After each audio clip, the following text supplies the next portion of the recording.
la palabra de Dios contenida en este libro es la verdad que acepto creer, es la enseñanza que me comprometo a seguir y es la esperanza que me atrevo a confesar. Nada me impide recibirla, nadie me evitará que la haga parte de mi vida y por ningún motivo dejaré de proclamarla. Estoy aquí para leerla, oírla y vivirla diariamente. Amén. Señor Santo, háblanos por favor, bendícenos según estamos hoy, Señor, habla a nuestro corazón, danos la enseñanza que tienes para nosotros hoy, te lo pedimos en Cristo Jesús. Amén. Amén. Y otra vez, gracias al Señor por su bendita palabra. Recuerden ustedes, estamos en una serie que está basada en una carta, la carta de Judas. Judas, hermano del Señor Jesús, por cierto, y ya lo explicamos eso, por si a alguien le está resultando novedoso y como retador esta idea, puede escuchar los sermones anteriores cuando iniciamos el estudio de la carta para que entendamos algunas cosas. Pero la serie que estamos llevando a cabo ahora en un trozo, en un pedazo, en unos versículos de la carta, se llama El conflicto de los siglos. Esta es la quinta parte. Recordemos que estamos estudiando una carta que advierte a las iglesias del primer siglo el peligro de las herejías y el peligro de los herejes, que son dos cosas que están revueltas, pero son distintas, los herejes y las herejías. Y además esta carta insta a los creyentes a prepararse para la lucha verdadera, para luchar por la fe verdadera, para luchar por la verdad. Leamos todo lo que ya hemos estudiado hasta ahora, todos los versículos que ya hemos estudiado antes, para darle contexto al pasaje, porque es una carta breve. Y tiene una cohesión, por supuesto, esta descripción, 22 versículos me parece que son. Vamos a leer los que llevamos hasta ahora leídos y el último que vamos a estudiar el día de hoy, ¿de acuerdo? Dice así Judas. Comenzamos el versículo 1. Judas, siervo de Jesucristo y hermano de Jacobo, a los llamados, santificados en Dios Padre y guardados en Jesucristo. Misericordia y paz, amor, os sean multiplicados. Amados, por la gran solicitud que tenía de escribiros acerca de nuestra común salvación, me ha sido necesario escribiros exhortándoos que contendáis ardientemente por la fe que ha sido una vez dada a los santos, porque algunos hombres han entrado encubiertamente, los que desde antes habían sido destinados para esta condenación, hombres impíos que convierten en libertinaje la gracia de nuestro Dios y niegan a Dios, el único soberano, y a nuestro Señor Jesucristo.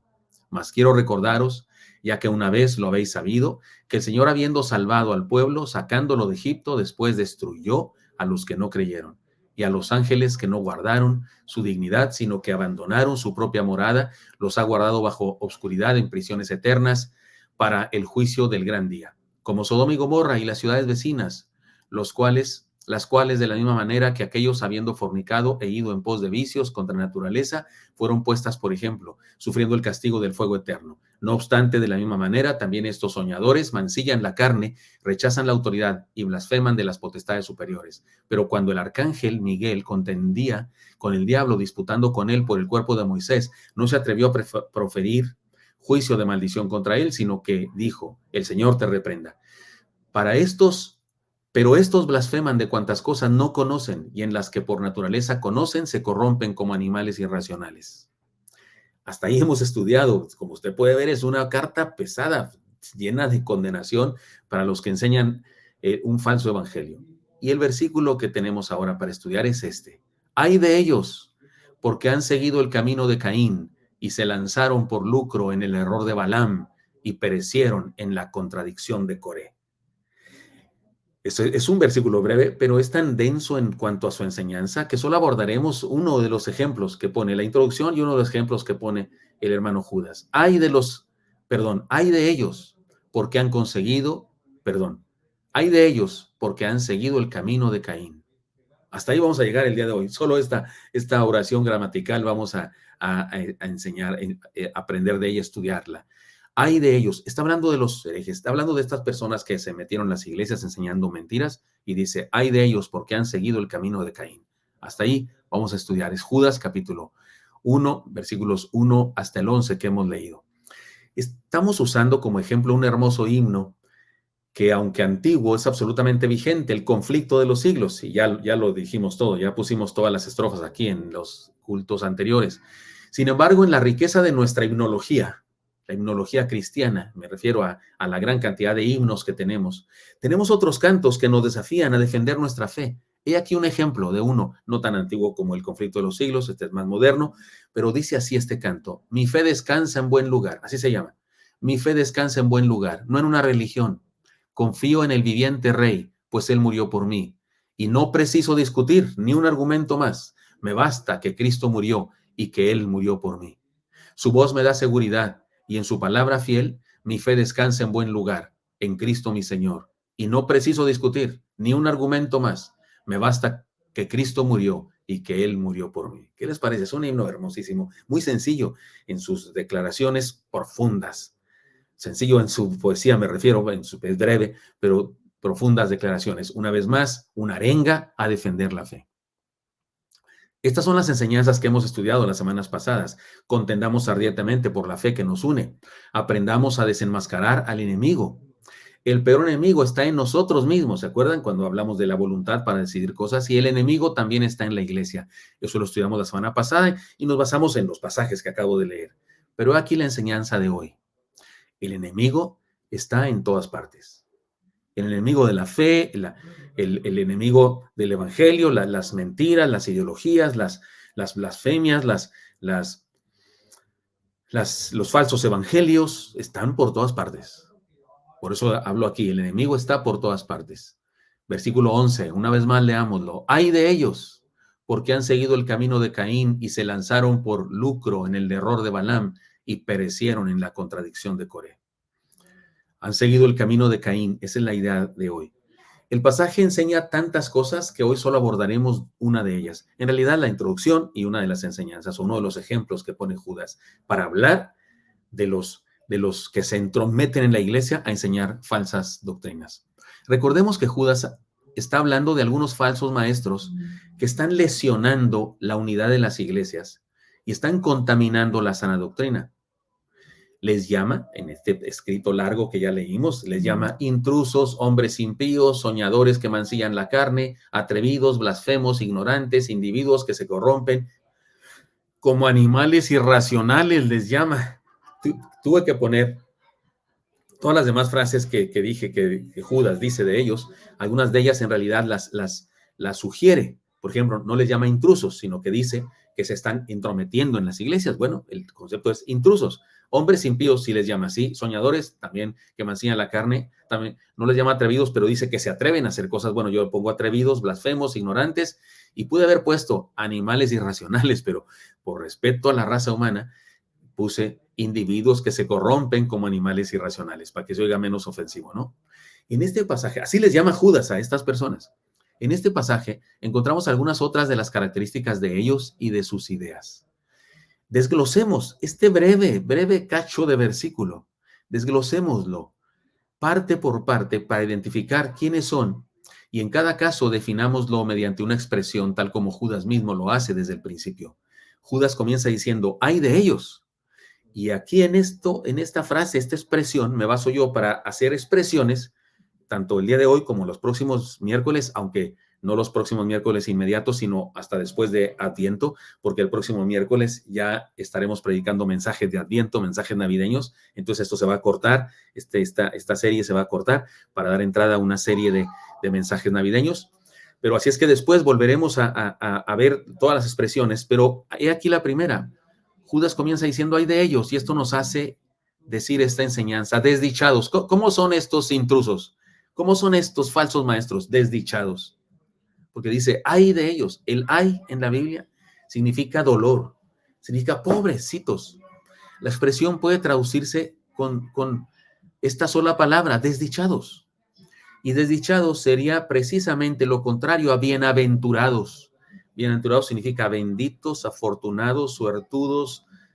Pues lo contrario es desdichados. Lo contrario es ay de esta gente. ¿Y qué nos dice? Que esta expresión, ay de ellos, ¿qué expresa? Hermanos míos, expresa algo muy serio. No puede evitar el castigo. Aquel que se opone a la verdad de Dios y trabaja contra su pueblo. No puede evitar el castigo. Esto es imposible. No hay manera de salvar una persona que se opone al plan de Dios para la salvación de la raza humana. Un hereje, una persona que enseña un falso evangelio, una persona que predica una mentira, no puede evitar el castigo. Es decir, hay de aquellos. Sí, Dios es un Dios lleno de misericordia, por supuesto que sí. Dios es un Dios lleno de amor, por supuesto que sí. pero también es un Dios de justicia, y aquel que se aparta de él y aquel que se opone a él, o sea, no puede salir bien librado. Dios ama a todo ser humano, y lo ama tanto, Dios ama tanto a todo ser humano, que se constituye Dios en enemigo de quien trata de destruir al ser humano que tanto ama, aun cuando éste es otro ser humano. Es decir, Dios, lo he puesto de ejemplo, lo puse ya de ejemplo aquí en, no sé si en un culto de miércoles o en un culto de otro momento, pero imagínese que usted está siendo maestro, en un culto domingo me parece, usted es maestro, usted tiene vocación de maestro, usted enseña de verdad, ama a sus alumnos, usted quiere que sus alumnos sean transformados, sean gente de bien, no sé, son adolescentes en la escuela secundaria, por ejemplo, y usted quiere hacer de ellos hombres de bien, quiere inyectarles ánimo, valores, principios, para que lleguen a ser alguien grande. Son desfachatados, son terribles muchachos, desobligados y lo que sea, pero usted de veras se esfuerza por transformar sus vidas. Y usted tiene 50 alumnos y quiere que todos ellos sean alguien de bien. Pero hay uno en particular que hace todo lo posible por interrumpir la clase. Le importa un comino. No sé, es un niño hijo de un potentado, un rico, a alguien le importa un comino, o no sé, o es hijo de la directora, o es hijo de yo qué sé, y se porta muy mal y hace todo lo posible porque nadie aprenda nada. Y usted se ve obligado a hacer lo siguiente. Joven, como se llame, sálgase de la clase, por favor. Y alguien le dirá, no, pero es que usted tiene vocación, usted quiere enseñarle. Sí, quiero enseñarle a todos, a los 50 quiero enseñarles, pero si este no lo permite, prefiero enseñar a los 49 y que este se vaya y que se pierda donde quiera. Es su decisión personal. Dios ama a todo ser humano y ama tanto a todo ser humano que se constituye en enemigo de aquel ser humano que intente destruir aquello lo que él ama, que es el ser humano. Pues no sé si quedó claro este asunto. Porque aquí hay de ellos. No habla de que Dios no ame a las personas. No dice que Dios no ame a los herejes, sí los ama. Pero cualquier hereje que se ponga a predicar una mentira que hace que otras personas experimenten la muerte por causa de la mentira, esas personas se las van a ver con Dios muy severamente. Podemos decirlo de otra manera. El peor negocio de la vida es actuar en contra de los planes de Dios. Cuidado, hermanos míos, cuidado. Ustedes y yo, el peor negocio de la vida es actuar en contra de los planes de Dios. No puede nadie salir bien librado si se opone a los planes de Dios. Con esas personas que van a las iglesias o esos miembros, o personas de las iglesias que se constituyen enemigos de la verdad, se pueden a predicar mentiras, o los chismosos, los detractores, que siembran discordias, que siembran enemistad entre cristianos, que siembran dudas a la palabra que se enseña en la iglesia. Esos que andan enseñando son como los que se mencionan aquí, que se entrometen en las iglesias para enseñar herejías. Cuidado con esto, el peor negocio de la vida es actuar en contra de los planes de Dios. Esta introducción a la descripción de estos maestros entrometidos que enseñan herejías, esta introducción, hay de ellos, nos ayuda a entender esta frase, este perfil de su carácter. ¿Cómo son estos entrometidos? Desdichados. Desdichados. Están en el hoyo, están en la mira del castigo eterno. Más les valdría arrepentirse en saco y cilicio, más les valdría postrarse de rodillas, rostro a tierra ante el Señor y pedirle perdón, porque se encuentran en un gran peligro. Ay de ellos.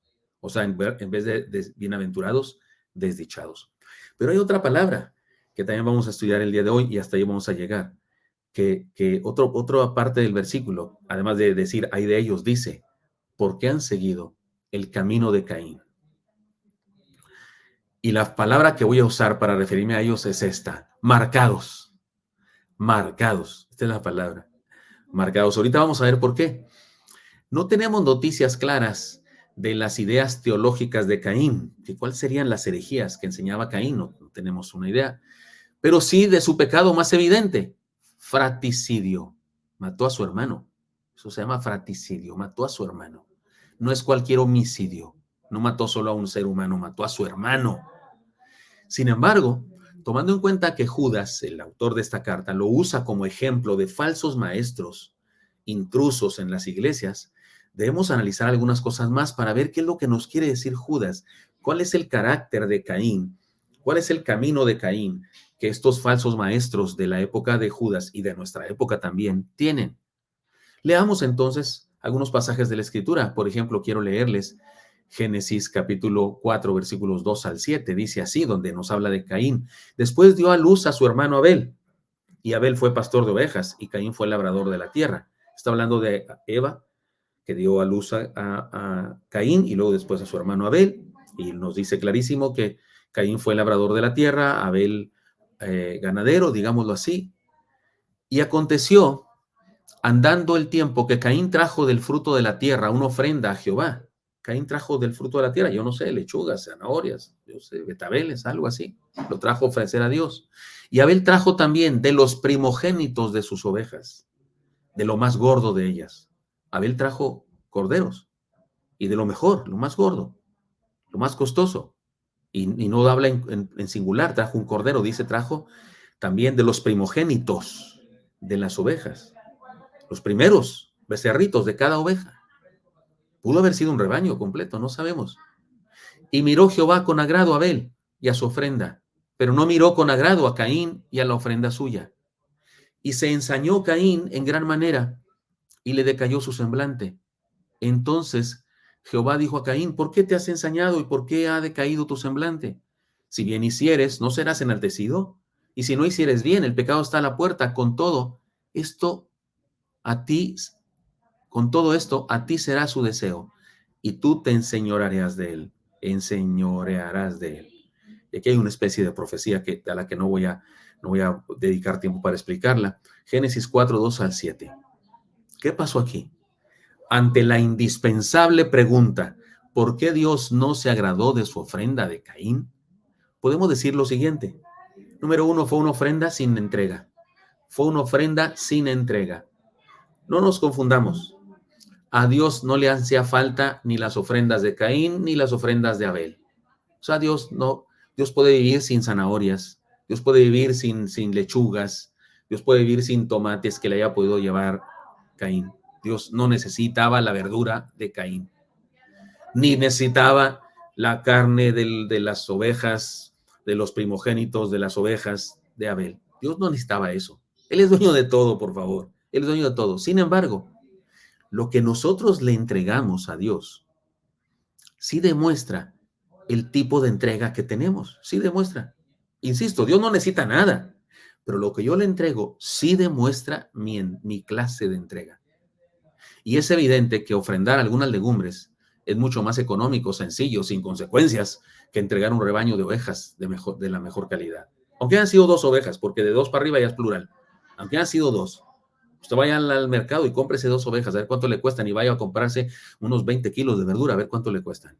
No sé cuántas verduras, cuántos kilos entregó a Caín y Abel, no sé, pero evidentemente que hay una diferencia en la entrega. Y más en aquella época, en donde las ovejas eran consideradas, incluso se usaban como moneda de cambio. La gente compraba cosas con ovejas. Se daban ovejas por esposas, ovejas por vacas. Es decir, era la base de la sociedad, de la economía de la sociedad de aquella época. Como duró eso por muchos siglos, siendo así en el mundo. Que el ganado era moneda. No eran monedas los tomates, porque se echan a perder al otro día.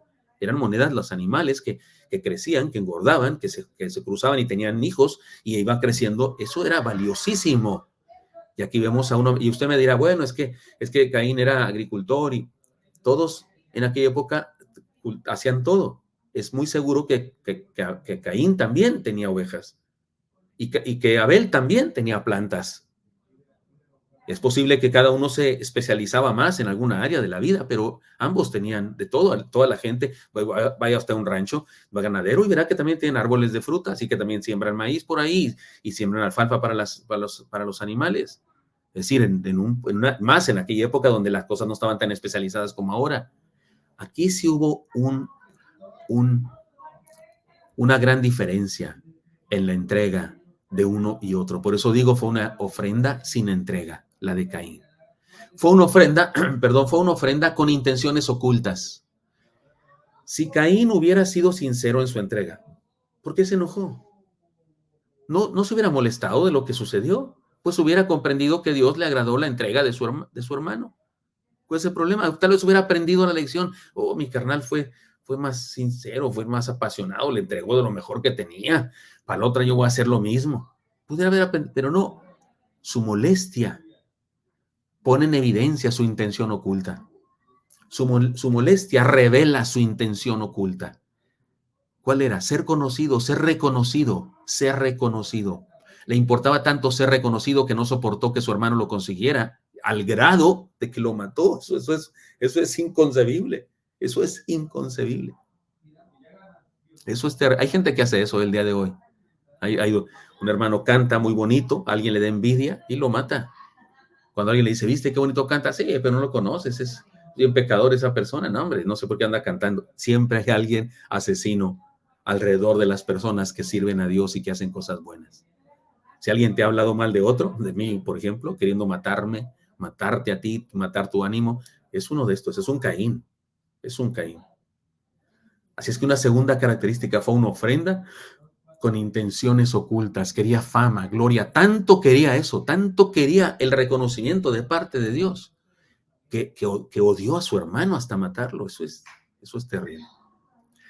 En tercer lugar, fue una ofrenda que representaba lo malo de él mismo y no lo bueno. No hizo otra cosa más que representar lo malo. Dios hasta se lo dijo. En la palabra de Dios, cuando él se molesta, Dios le dice, ¿por qué te has ensañado? ¿Y por qué ha decaído tu semblante? O sea, ¿por qué? Le dice, ¿por qué? Si bien hicieres, no serás enaltecido. O sea, quieres ser enaltecido. Por eso digo yo que lo que buscaba era ser enaltecido, porque Dios se lo menciona. Y Dios no habla al tanteo a la gente, habla por lo que sabe de nosotros. Dios le dice, si bien hicieres, no serás enaltecido. O sea, querías ser enaltecido, pues hubieras hecho bien. O sea, Dios lo entendía perfectamente. Dios lo confronta con su pecado. Por eso yo no inventé esto de que digo que lo que quería era gloria, que tenía intenciones ocultas. El texto lo dice, lo implica. Cuando Dios le dice, si eres bien, serás enaltecido, es lo que querías. Entonces fue una ofrenda que representa lo malo de él mismo y no lo bueno. Lo sabemos bien. Dios no ve la cantidad de nuestra entrega ni la calidad de nuestra entrega. Dios no es en lo que se fija Dios, en la cantidad y la calidad de nuestras ofrendas que consagramos a Él. Dios ve nuestro corazón. Dios ve el corazón nuestro, pero hermanos míos, permítame tantito, pero no podemos separar la cantidad y la calidad de las ofrendas, de la condición y estado de nuestro corazón. No podemos. El profeta que vamos a estudiar el próximo domingo es Malaquías, y Malaquías se la pasa condenando al pueblo en nombre de Dios, más bien es Dios mismo cuestionando al pueblo.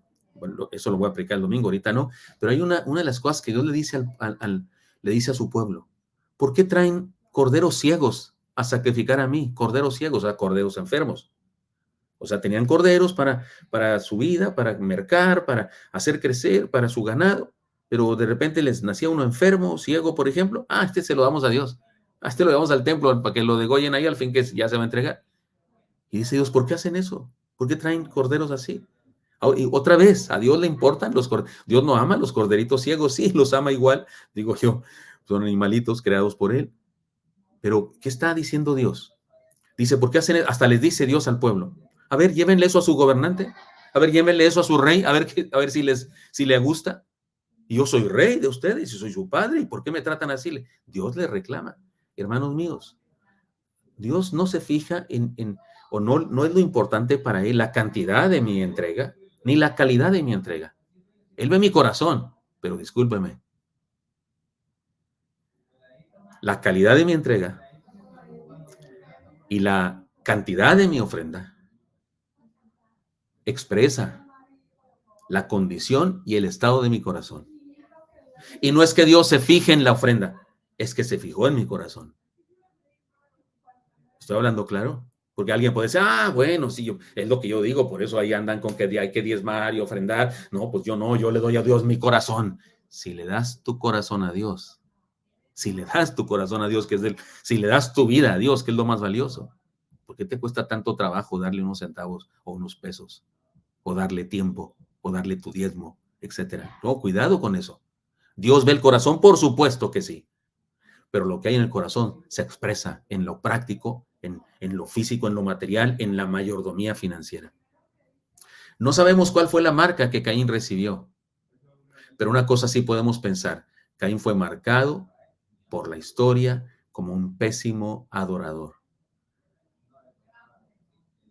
Mire, ¿de dónde sacó esto de la marca? Después de esto, ¿qué pasó? Dios habla con, con Caín, porque se entristece tu semblante, esas cosas. Después de esto, sus deseos de preeminencia, sus deseos de gloria, su celo y su envidia lo convirtieron en el primer asesino de la historia. Leamos el texto. Y dijo Caín a su hermano Abel: salgamos al campo. Y aconteció que estando ellos en el campo, Caín se levantó contra su hermano Abel y lo mató. Génesis 4:8. Después de asesino, sigue aumentando su maligno perfil. No solo llegó al asesinato, todavía hay más cosas terribles. Jehová dijo a Caín: ¿dónde está Abel tu hermano? Y él respondió: no sé. ¿Soy yo acaso guarda de mi hermano? Número uno, sí sabía dónde estaba, lo había matado. Y segundo, sí era guarda de su hermano. Todos somos guarda de nuestro hermano, todos. Y le dijo Dios: ¿qué has hecho? La voz de la sangre de tu hermano clama a mí desde la tierra. Ahora pues, maldito seas tú, la tierra que abrió su boca para recibir a tu hermano la sangre de y la sangre de tu hermano. Para recibir de tu mano la sangre de tu hermano. Cuando labres la tierra, no te devolverá a dar su fuerza. Errante y extranjero serás en la tierra. Y dijo Caín a Jehová: grande es mi castigo para ser soportado. He aquí me echas hoy de la tierra y de tu presencia. Me esconderé y seré errante y extranjero en la tierra. Y sucederá que cualquiera que me hallare me matará. Y le respondió Jehová: ciertamente cualquiera que matare a Caín 7 veces será castigado.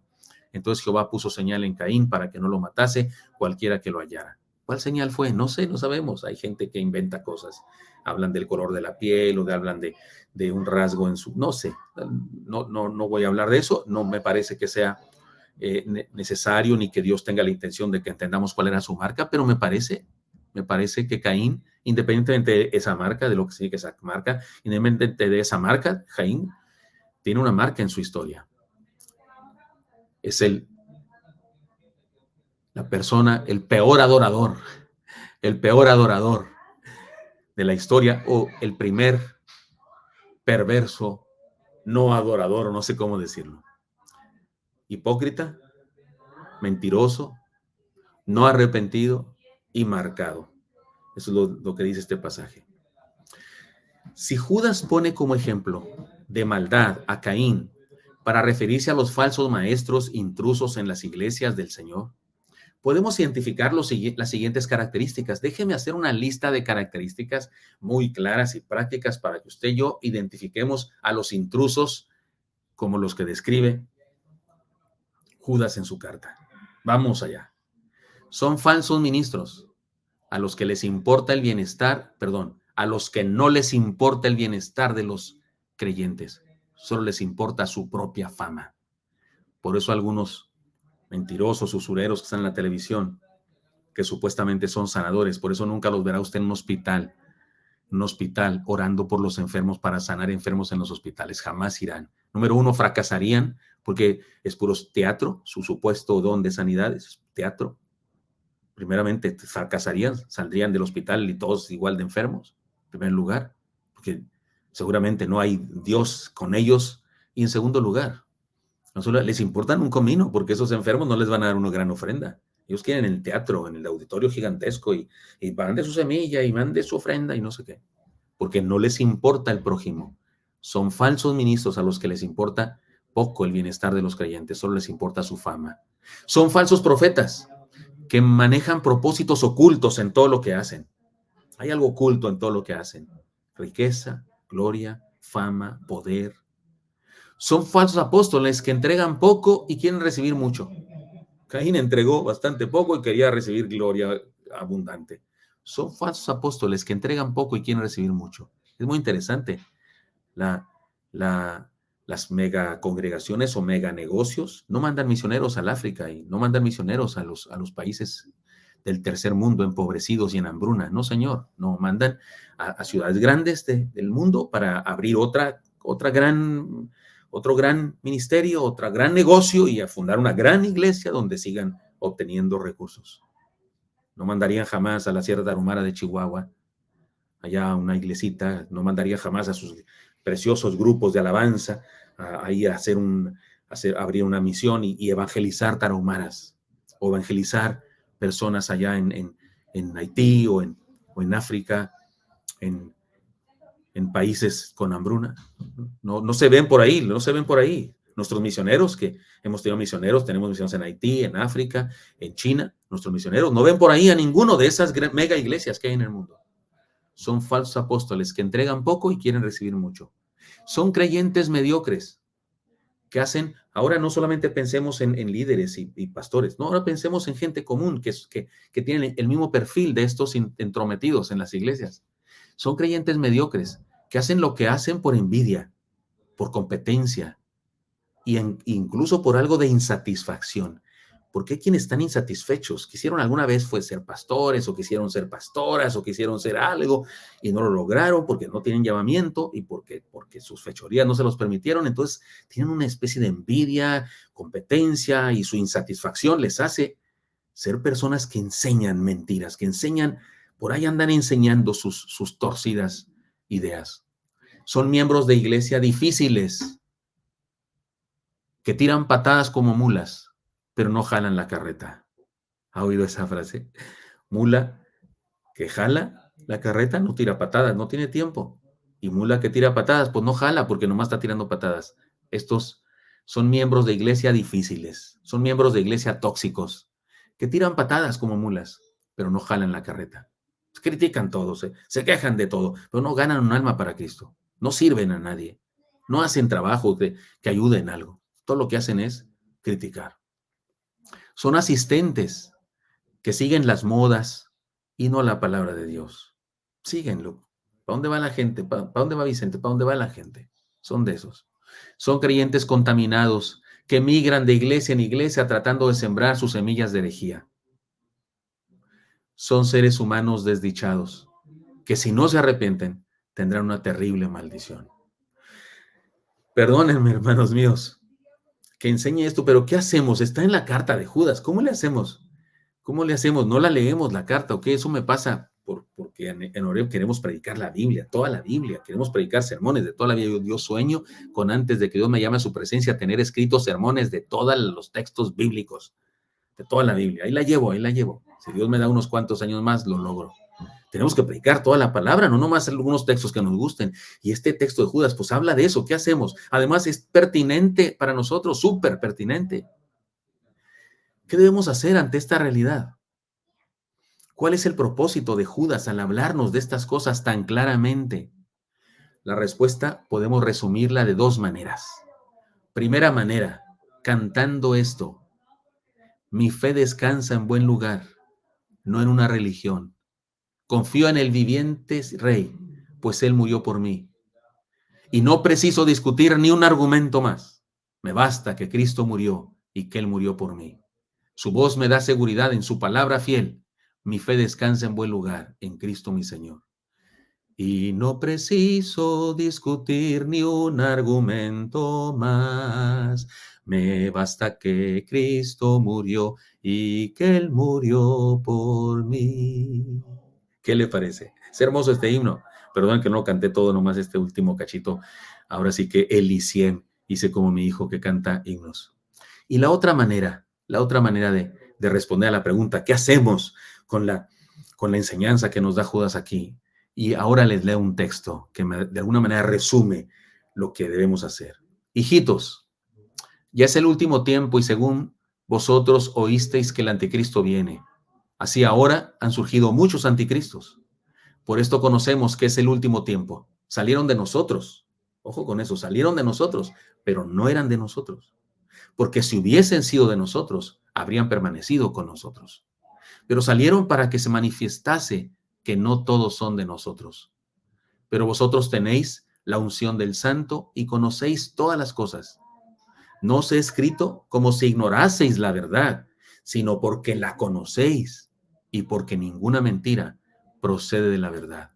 Esto está en 1 de Juan 2, 18, 21. Hijitos, hermanos, usted y yo somos los hijitos de este apóstol Juan. Hermanos, mantengámonos en la verdad de Dios. De la verdad de Dios no surge mentira. De la verdad de Dios, de la palabra de Dios, no surgen herejías. De la palabra de Dios no surgen modas religiosas como las que hay en el momento. Tengamos cuidado y no vayamos a estar siendo amigos de aquellos de los que la palabra dice, ay de ellos, o sea, desdichados.